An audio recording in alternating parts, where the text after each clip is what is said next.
아이폰 14 프로, 최근 몇 년간 가장 큰 변화들이 있는 아이폰입니다. 2015년 이후 7년 만에 카메라 화소수가 올라갔고요. 지겹다는 말이 많았던 노치도 사라졌습니다. 다른 모습으로 돌아왔다고 하는 게 더 맞을 것 같긴 하지만요. 여기에 애플만의 독특한 Always On 디스플레이도 드디어 탑재되었는데요. 그래서 오늘은 아이폰 14 프로를 사용하면서 느낀 모든 점들을 여러분들과 이야기해 보도록 하겠습니다. 박스를 열자마자 갖는 느낌은 13 프로와 거의 똑같은데요. 14 프로도 13 프로와 동일한 6.1인치 디스플레이 사이즈로 손에 쥐었을 때 그립감도 거의 동일합니다. 하지만 자세히 살펴보면 베젤이 아주 약간 얇아졌고 모서리도 약간 더 둥글둥글하게 변했고 수화부 스피커도 가로로 넓어지면서 더 얇게 그리고 더 깊게 위치해 있는 걸 확인할 수 있습니다. 13 프로는 수화부 스피커에 얇은 망 같은 게 있어서 먼지가 들어가면 눈에 쉽게 띄게 되는데 14 프로는 먼지가 들어가더라도 이걸 눈으로 쉽게 확인할 수는 없을 것 같아요. 측면은 여전히 유광의 스테인리스 스틸로 마감되었고 후면도 역시 이전작과 동일하게 강화유리 소재를 무광으로 마감해놨습니다. 그래서 그냥 볼 때는 거의 똑같은 것 같은데 전반적인 빌드 퀄리티가 상당히 개선이 됐어요. 프레임과 후면 패널 이 사이를 만져보면 13 프로는 손톱에 약간 걸리는 느낌이 들거든요. 그런데 14 프로는 그런 게 거의 없습니다. 이전보다 폰을 더 압착시켜 놓은 것 같은 기분이 들어요. 무게 같은 경우 실제로 재보면 14 프로가 2g 더 무거운데 아주 미세한 차이인 만큼 실사용에서 체감될 것 같진 않습니다. 그냥 둘 다 겁나게 무겁다. 그리고 카메라 범프, 디자인적인 측면에서 가장 많이 바뀐 게 카메라 범프라고 할 만큼 그 크기, 두께 모두 다 어마어마해졌는데요. 실제로 보면 크기는 그냥 그려려니 하는데 카툭티는 정말 무시하기 힘들 정도로 두꺼워졌습니다. 13 프로의 카메라 섬도 정말 크고 두껍다고 생각했었는데 14 프로와 비교해보면 오히려 선녀 같은 그런 느낌마저 들어요. 아무도 공감해줄 것 같진 않지만 그래도 긍정왕적인 시각으로 보면 맥세이프 카드 지갑을 사용할 때는 이 두꺼워진 카툭티 덕분에 오히려 덜컹거림이 줄어들었습니다. 스펙적인 부분을 살펴보면 14 프로는 전작과 똑같은 IP68의 방수 방진을 지원하고요. 디스플레이는 긍정적인 변화가 꽤 많은데 수동 밝기는 1000니트로 이전작과 동일하지만 HDR 환경에서는 1600니트, 해가 쨍쨍한 야외에서는 최대 2000니트까지 지원을 합니다. 아마 OLED의 유기재료 변경으로 인해서 이런 업그레이드가 이루어진 것 같은데 사실 일반적인 실내 상황에서는 그렇게 큰 차이를 느낄 수는 없어요. 하지만 HDR 컨텐츠를 재생할 때 14 프로가 약간 더 밝고 선명한 색감을 표현하고요. 가장 큰 차이는 자동 밝기로 해놓고 야외에서 사용할 때 14 프로의 디스플레이가 훨씬 더 밝은 모습을 볼 수 있습니다. 그래서 그런지 야외에서는 시야각도 꽤나 차이가 나는 모습이죠. 여기에 14 프로는 최소 1Hz부터 최대 120Hz까지 자동으로 조절되는 가변 주사율이 탑재되면서 드디어 Always On 디스플레이를 사용할 수 있게 되었습니다. 저는 이번 아이폰 프로 모델에 탑재된 모든 기능을 통틀어서 이게 가장 마음에 들더라고요. 애플이 제시하는 AOD는 디자인적으로 좀 독특한데요. 기본적으로 안드로이드에 비해 좀 더 밝고요. 우리가 일반적으로 아는 AOD와는 조금 다르게 이 잠금화면 전체가 어두워지는 방식으로 디자인되었습니다. 일반적인 사진을 사용하면 사진이 커졌다가 줄어들었다가 하는 효과를 주고 애플이 기본으로 제공하는 이미지를 사용하면 애니메이션 효과가 더 추가돼서 하나하나씩 적용을 해보면서 보는 맛이 있더라고요. 그만큼 정말 예쁘게 디자인됐고 이 AOD를 활용한 액세서리들도 많이 나올 것 같습니다.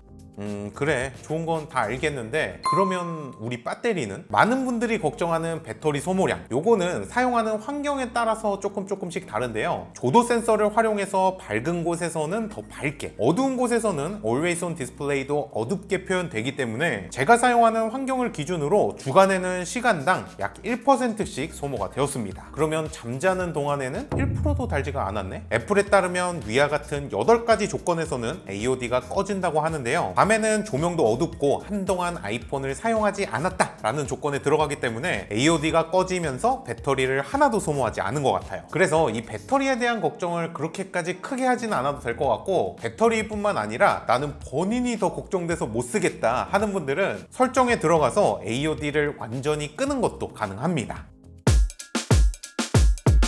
아이폰 14 프로의 가장 새로운 그리고 가장 유용해 보이는 기능, 바로 다이내믹 아일랜드인데요. 애플은 마케팅의 귀재답게 이 알약 모양의 새로운 펀치홀에도 네이밍을 달았습니다. 단순히 네이밍만 한 게 아니라 기능적으로도 차이를 뒀어요. 다이내믹 아일랜드를 자세히 보면 실제로는 두 개의 펀치홀이 나뉘어져 있는 걸 알 수 있는데요. 애플은 이 두 펀치홀 사이의 픽셀을 완전히 꺼버리면서 디자인적인 완성도와 함께 사용성까지 모색한 것 같습니다. 기본적으로 시스템에서 오는 알림들, 예를 들면 에어팟을 연결할 때, 에어드랍을 사용할 때, 소리나 진동 모드로 변경할 때, 충전을 시작할 때, 화면을 녹화할 때, 전화할 때, 심지어 페이스 아이디를 사용할 때도 이 다이내믹 아일랜드를 활용하는 걸 알 수 있어요. 디자인적으로 굉장히 직관적이고 어떤 앱을 사용하던 그 위에 표시가 되기 때문에 접근성도 정말 좋습니다. 뿐만 아니라 아직까지 그렇게 많지는 않지만 이미 몇 개의 서드파티 앱들은 이 다이내믹 아일랜드를 지원하는데요. 스포티파이에서 노래를 듣다가 홈화면으로 가면 다이내믹 아일랜드에 빨려 들어가는 것 같은, 마치 청소기가 빨아들이는 것 같은 효과를 줬고, 옆에 표시된 이퀄라이저도 커버 색상이 빨간색이면 빨간색, 파란색이면 파란색, 이렇게 맞춰서 변하는 걸 알 수 있습니다. 디테일이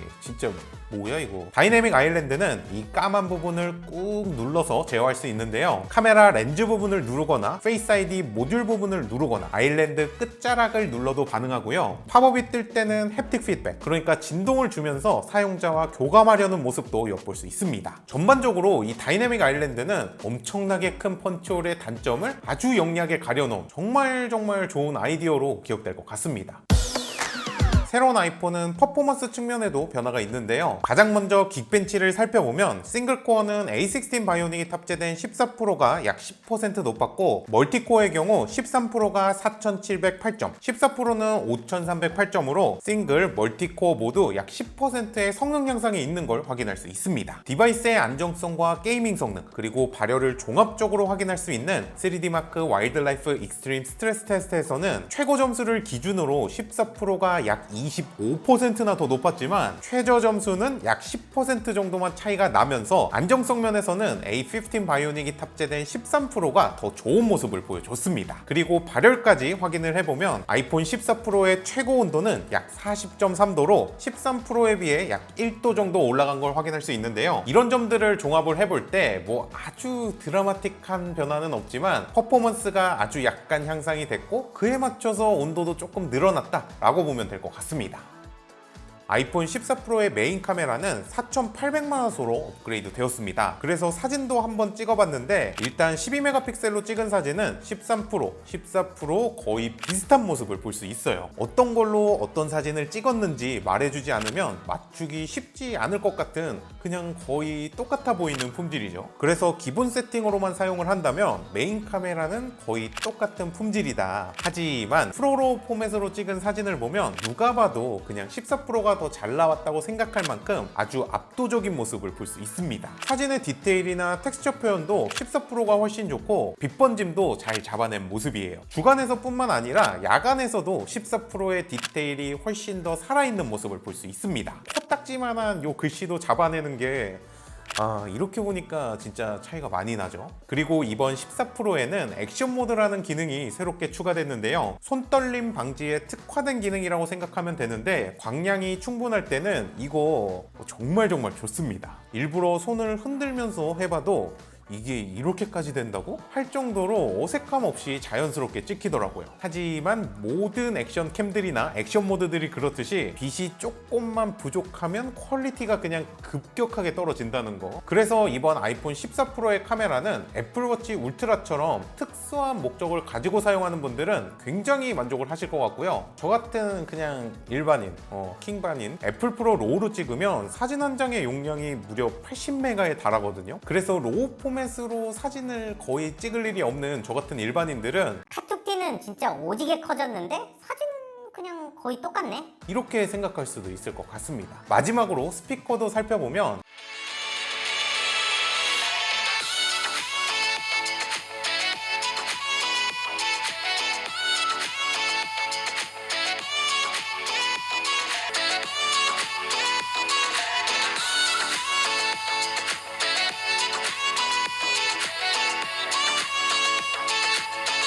미쳤는데요? 단순히 베이스만 이렇게 뚱뚱거리는 게 아니라 전반적인 해상도나 공간감이 그냥 훨씬 좋아진 것 같은 느낌이에요. 와우, 진짜 미쳤다. 자, 이렇게 오늘은 아이폰 13 프로를 3일 동안 사용해보면서 느낀 점들을 이야기해봤는데요. 높아진 가격만큼의 가치가 있을지는 개인마다 생각이 다 다를 것 같아서 여러분들의 생각은 어떤지 알려주시고요. 혹시나 궁금한 점이 있다면 댓글로 알려주시고 저는 다음 시간에 또 다른 영상으로 돌아오도록 하겠습니다. 그럼 안녕. 빠이.